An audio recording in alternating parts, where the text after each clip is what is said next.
maka yang sudah dititipkan Allah jaga dengan baik, karena kita akan bertanggung jawab, kita akan diminta pertanggungjawaban di hadapan Allah Subhanahu wa ta'ala. Mengapa Nabi Ibrahim diberikan balasan dua anak yang saleh? Ismail jadi nabi, Ishak pun menjadi nabi.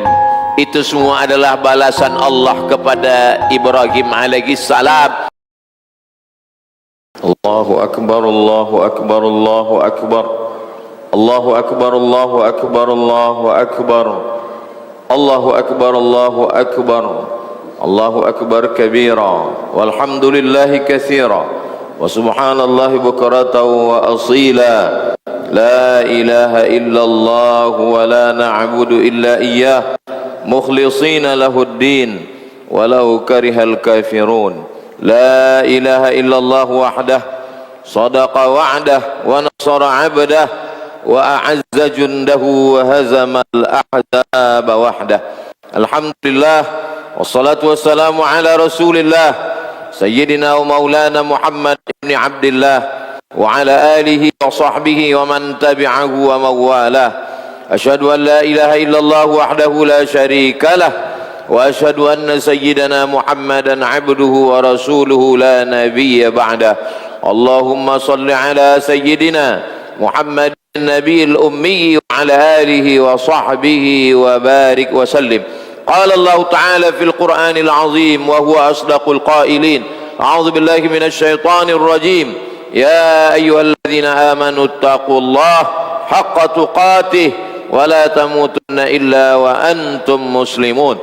Wa qala ta'ala fi ayatin ukhra, ya ayyuhalladzina amanu taqullaha wa qulu qawlan sadida yuslih lakum a'malakum wa yaghfir lakum dhunubakum wa man yuti'illaha wa rasulahu faqad faza fawzan 'azima.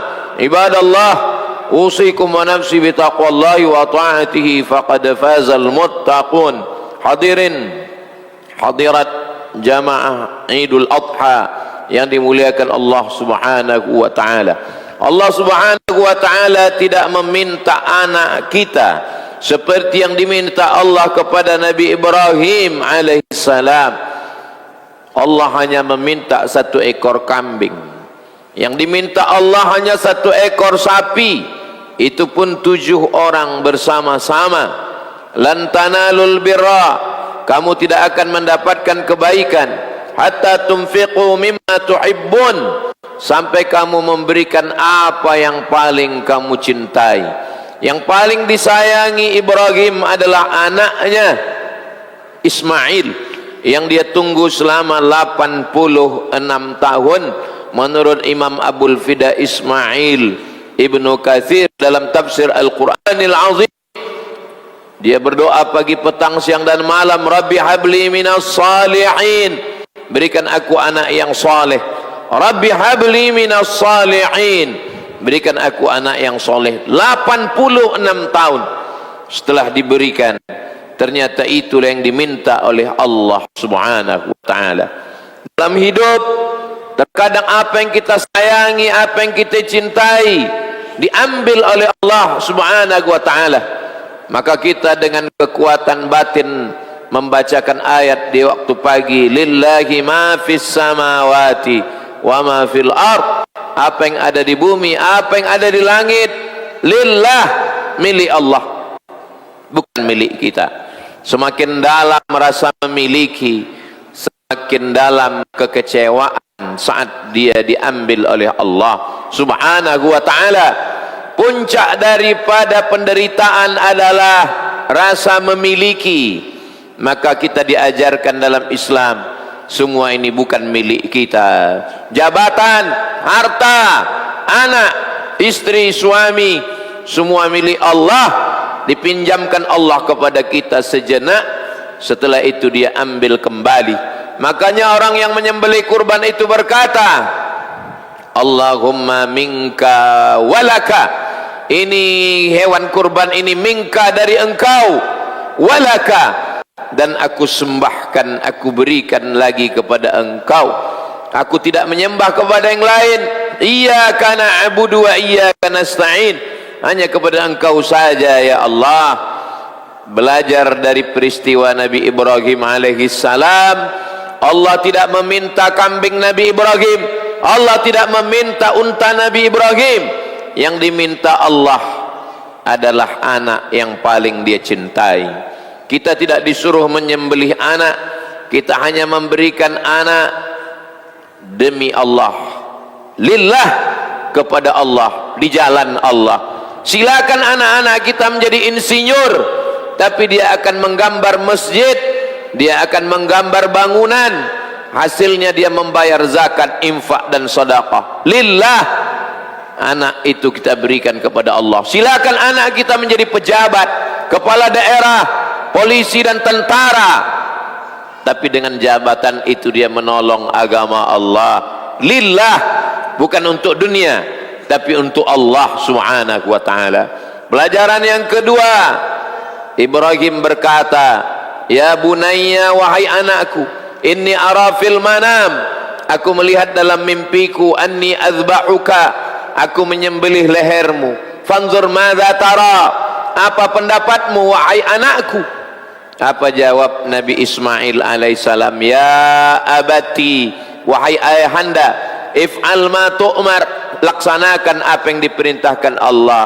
Satajiduni insyaallah minas sabirin, insyaallah aku termasuk orang yang sabar menerima ujian Allah subhanahu wa ta'ala. Apa yang dijawab anak kita sekarang terhadap ucapan kita? Nabi Ibrahim mengajarkan kepada kita tentang kepatuhan seorang anak. Yang paling ditakuti anak adalah kematian, yang paling dikhawatirkan ayah adalah meninggal dunia. Itulah ujian yang tertinggi. Itu kenapa namanya kita sebut dalam salat 4 kali, kama shallaita ala Ibrahim wa ala ali Ibrahim, kama barakta ala Ibrahim wa ala ali Ibrahim. Mengapa Nabi Ibrahim wa ali Ibrahim, keluarga Ibrahim? Mengapa keluarga Ibrahim? Karena keluarga Ibrahim yang lulus dengan ujian kematian.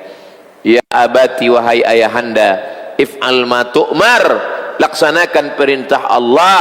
Satajiduni insyaallah minas sabirin, aku sabar menerima yang sudah ditetapkan Allah subhanahu wa ta'ala.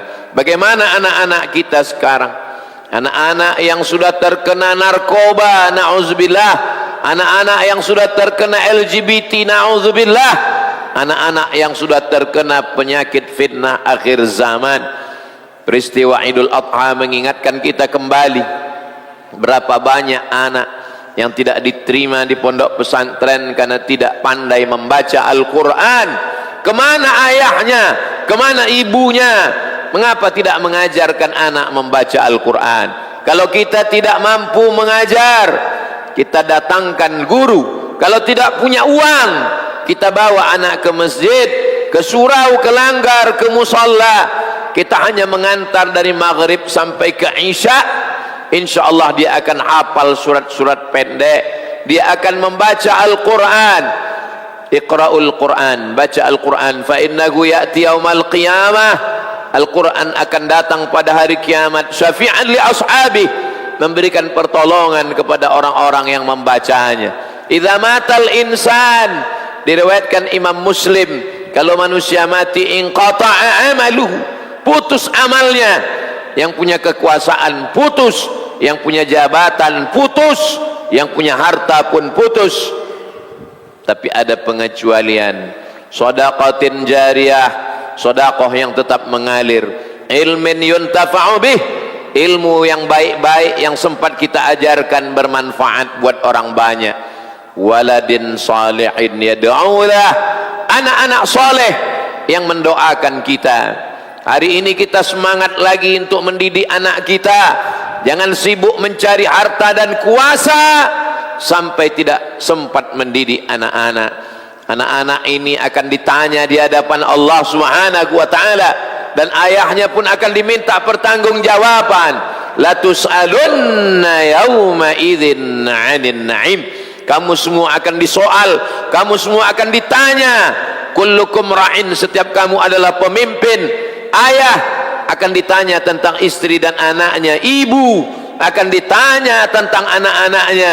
Wa kullukum mas'ulun 'an ra'iyatih, akan diminta tanggung jawab di hadapan Allah Subhanahu wa ta'ala. Kalau ada anak yang tidak sholat, ada anak yang tidak menutup aurat, ada anak yang bergaul bebas, ada anak yang tidak peduli agama, yang pertama kali bersalah adalah ayahnya, yang kedua bersalah adalah ibunya. Selangkah kaki masuk ke surga, selangkah juga kaki sudah tertahan di neraka karena tidak mendidik anak-anak. Anak-anak adalah amanah, anak-anak adalah titipan Allah. Betapa banyak orang menginginkannya tapi tidak diberikan Allah. Maka yang sudah dititipkan Allah jaga dengan baik, karena kita akan bertanggung jawab. Kita akan diminta pertanggungjawaban di hadapan Allah Subhanahu wa ta'ala. Mengapa Nabi Ibrahim diberikan balasan dua anak yang soleh? Ismail menjadi nabi, Ishak pun menjadi nabi. Itu semua adalah balasan Allah kepada Ibrahim alaihissalam ketika ayahnya berkata, la illam tantahi, kalau kau tidak berhenti menceramahi aku, kalau kau tidak berhenti mendakwahi aku, la arjumannaka, ku lempar engkau pakai batu sampai mati. Wahjurni maliya, tinggalkan aku. Kata Hajar, Azar tidak hanya penyembah berhala, Azar adalah pencipta patung. Lalu kemudian apa kata Nabi Ibrahim? Sa'astaghfirulaka rabbi, aku akan memintakan ampun kepada Allah atas dosa-dosamu. Innahu kana bi afiyya, karena Allah mengabulkan doaku dan aku dekat kepada Allah Subhanahu wa ta'ala. Ternyata yang menyebabkan anak durhaka salah satunya juga karena ayah durhaka. Maka oleh sebab itu datang seorang bertanya kepada Umar ibn al-Khattab, wahai Amiral Mukminin Umar ibn al-Khattab, hukum anak saya karena dia sudah durhaka. Umar yang bijaksana bertanya kepada si anak, ada yang ingin engkau sampaikan? Anak bertanya kepada Umar, apakah kami sebagai anak punya hak terhadap ayah kami? Umar bin Khattab menjawab, ya, anak punya hak. Anak berhak punya ibu yang baik, anak berhak punya nama yang baik, anak berhak diberi makan yang baik. Si anak menjawab, ibu saya perempuan yang kurang baik, nama saya pun diberikan nama yang tidak baik, dan makanan saya pun makanan yang tidak baik. Apa kata Umar bin Khattab? Laqad aqaqtahu qabla an ya'uqa 'alaik, engkau lebih dulu durhaka kepada anakmu sebelum anakmu durhaka kepadamu. Kalau selama ini kita hanya tahu anak durhaka, sesungguhnya ada ayah durhaka yang tidak peduli kepada anak-anaknya, yang tidak memberikan nafkah, yang tidak memberikan pendidikan, yang tidak memberikan perhatian yang baik. Pelajaran ketiga yang bisa kita ambil dari Idul Adha, seorang perempuan bernama Hajar ditinggalkan oleh Ibrahim alaihissalam fi wadin ghairi dhi zar'in, di sebuah lembah yang tidak ada tanaman, kering kerontang, hanya pasir saja. Inda baitikal muharram, di samping Baitullah. Dia adalah istri seorang nabi, suaminya nabi. Dia adalah ibu seorang nabi, anaknya Ismail adalah nabi. Tapi dia bukan perempuan yang lemah. Dia tidak mengangkat tangan ke langit, dia tidak meminta turun hujan, dia tidak mengutuk nasib. Dia bukan perempuan yang berkata-kata buruk. Dia berlari ke atas bukit Safa, dia tidak menemukan air. Dia berlari ke atas bukit Marwah, dia tidak menemukan air. Bukan Safa dan Marwah sekarang yang dingin, yang sejuk. Safa Marwah tanpa atap, bukit Safa Marwah yang panas, bukit Safa Marwah yang kering. Ternyata kaki yang berjalan tidak memancarkan mata air. Dia perempuan yang tidak putus asa. Dia kembali mendekati anaknya di samping Baitullah. Ternyata Allah memberikan balasan. Air itu mengalir bukan dari tapak kaki Hajar, air itu mengalir dari tumit anak yang belum pandai berjalan. Air itu diberi nama Zam-Zam. Mengalirlah wahai air Zam-Zam, mengalirlah wahai air Zam-Zam. Lebih 3000 tahun lamanya air Zam-Zam terus mengalir karena usaha seorang perempuan yang luar biasa. Perjalanan dari Safa ke Marwah itu disebut dengan sa'i. Sa'i artinya usaha. Usaha seorang perempuan yang tidak berpangku tangan, usaha seorang perempuan yang tidak mengeluh. Laki-laki yang hanya pandai berkata, laki-laki yang hanya pandai mengutuk nasib, perlu malu kepada Sarah, kepada Hajar, perempuan yang luar biasa. Dia meminta kepada Allah dan Allah memperkenankan segala permohonannya. Bukti sampai hari ini seluruh umat Islam meminum air yang memancar dari tumit Ismail, tapi itu sebenarnya adalah perjuangan seorang perempuan. Bagaimana perempuan hari ini mendidik anak-anaknya? Kalau perempuan hari ini mendidik anaknya seperti Hajar, maka insya Allah anaknya seperti Ismail alaihi salam. Hari ini kita perlu merenung sejenak. Perempuan, wanita karir, pergi pagi pulang petang, melupakan amanah anak yang dia kandung 9 bulan 10 hari, anak yang dia susukan 2 tahun, ternyata setelah itu melupakannya. Perlu kita renungkan sejenak. Kesuksesan perempuan adalah ketika anaknya menjadi qurrata a'yun, sejuk dipandang mata, menenangkan hati dan jiwa. Kesuksesan perempuan bukan memperoleh penghargaan internasional.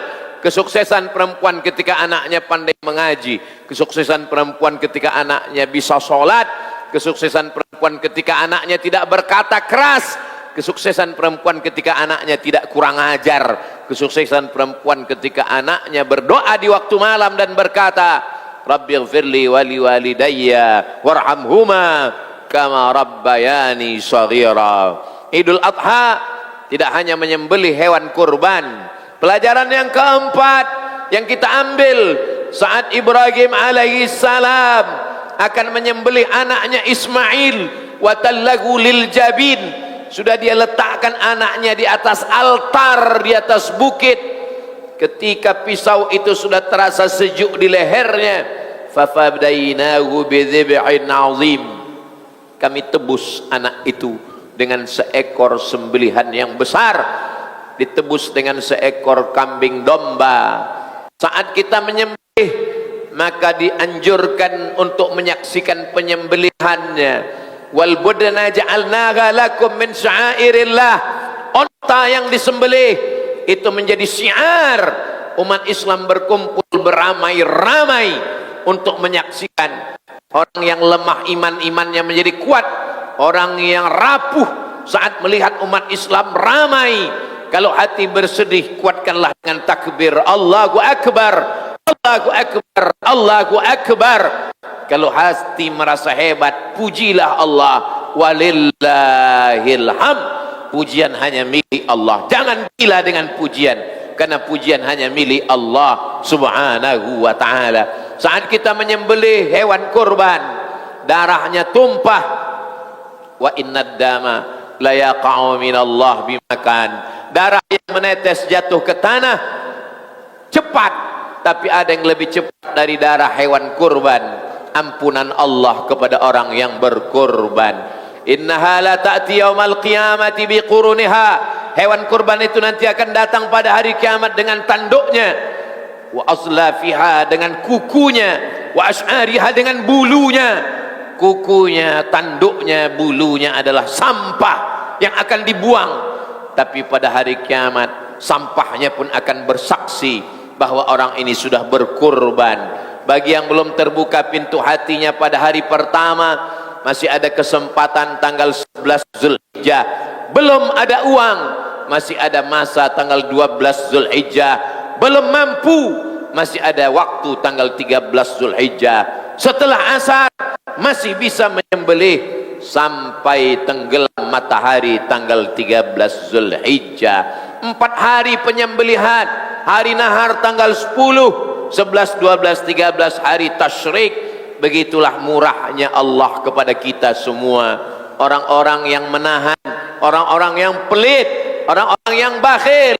Sesungguhnya yang kita miliki ini bukan punya kita, ini milik Allah. Kita hanya menyerahkannya kepada Allah subhanahu wa ta'ala. Hewan kurban yang kita sembelih, setelah itu dia mati. Domba mati, kambing mati, unta mati. Mereka tidak akan ditanya mungkar nakir, tidak ada azab kubur, tidak ada azab. Tapi kita kalau mati, yang kita inginkan adalah husnul khatimah. Kita ingin anak kita membisikkan ke telinga kita, la ilaha illallah Muhammadur Rasulullah. Kita ingin mati dalam keadaan man kana akhiru kalamihi, siapa yang akhir kalamnya saat malaikat maut mencabut nyawanya, dia meninggalkan dunia mengucapkan la ilaha illallah. Hewan-hewan kurban itu mati, pisau menggorok lehernya, itulah penderitaan mereka yang terakhir. Tapi kalau kita mati, kematian bukan penderitaan terakhir, masih ada azab kubur. Kita minta kepada Allah satu hari 5 kali di akhir tasyahud, Allahumma inni a'udzubika min adzabi jahannam wa min adzabil qabri wa min fitnatil mahya wal mamat wa min syarri fitnatil masihid dajjal. Masih ada padang mahsyar. Kita akan berada di padang mahsyar menunggu pengadilan Allah. Kita masih akan ada titian siratal mustaqim. Kita masih ada neraka jahannam. Allahumma ajirna minan nar, Allahumma ajirna minan nar, Allahumma ajirna minan nar.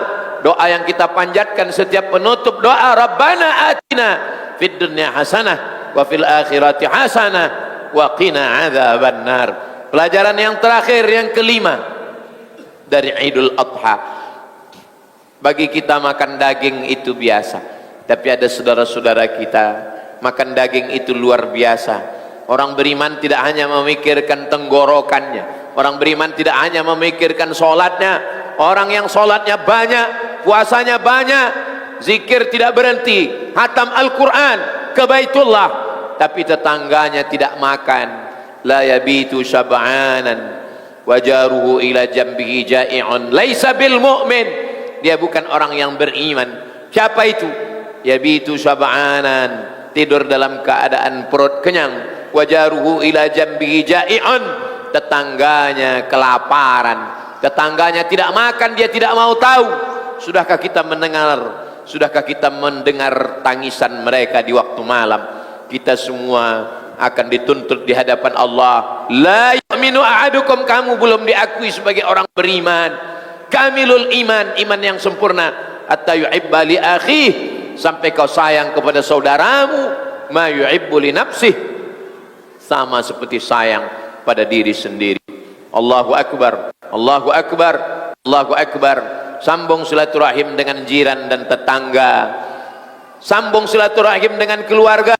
Momen Idul Adha yang ibunya sudah tidak ada, ayahnya sudah tidak ada, datanglah ke kuburnya, ucapkan salam, assalamualaikum ya ahlad diyar minal mu'minin wa insyaallahu bikum lahiqun wa inna insyaallahu bikum lahiqun yarhamullahul mustaqdimina wal mustakhirin nas'alullah lana wa lakumul afiyah. Bacakan surah Yasin, bacakan Al-Fatihah, bacakan Qul huwallah 3 kali, bacakan Al-Falaq, bacakan An-Nas, bacakan pangkal Al-Baqarah, bacakan ujung Al-Baqarah, bacakan afdhalul dzikri fa'lam annahu la ilaha illallah, bacakan doa sependek-pendeknya, bacakanlah Al-Fatihah sebagai tanda kita teringat membalas budi baik mereka. Kalau dia masih hidup, datanglah ke rumahnya, berikanlah kain, berikanlah makan, ciumlah tangannya, peluklah tubuhnya, mintakanlah doa-doa kepada Allah. Bagi yang masih ada ayahnya, masih ada ibunya, beruntunglah karena masih bisa memintakan doa dari orang yang paling kabul doanya, orang yang paling lembut hatinya. Ciumlah tangannya, bersimpuhlah, peluklah badannya, karena sampai masanya penyesalan tak lagi berguna. Barakallahu li wa lakum fil Qur'anil azim wa nafa'ani wa iyyakum bima fihi minal ayati wa dzikril hakim. wa taqabbala minni wa minkum tilawatahu innahu huwal ghafurur rahim.